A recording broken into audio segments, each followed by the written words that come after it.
Grâce au projet Ziga 2, plus de 50 000 branchements sociaux et une centaine de bornes fontaines seront réalisés à Ouagadougou.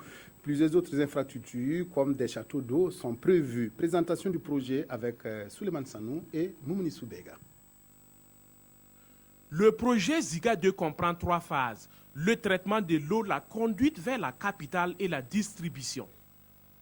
Et c'est à partir du barrage des Ziga d'une capacité de 200 millions de mètres cubes que tout va se jouer. À ce jour, l'Office national de l'eau et de l'assainissement n'exploite que 60 millions sur les 200. Et ça veut dire qu'il y a encore de la réserve sur ce barrage.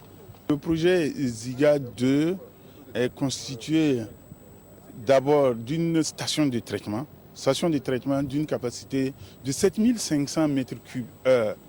L'existant est de 4500.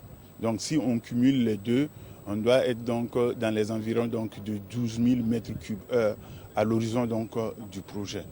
On a une conduite donc de refoulement jusqu'au réservoir intermédiaire de Boutenga, et à partir donc du réservoir intermédiaire de Boutenga, l'eau descend gravitairement jusqu'à la ville de Ouagadougou.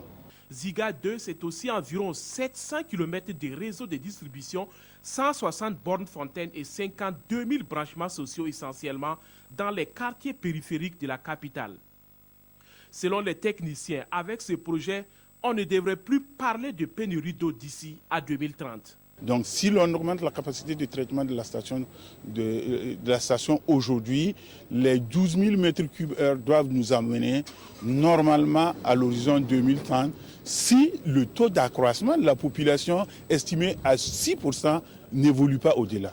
Le barrage des Ziga, qui se positionne aujourd'hui comme une infrastructure vitale pour la capitale, a été construit dans les années 2000. Il a une superficie d'environ 20 km². Au regard de son importance, Ziga bénéficie d'une protection particulière.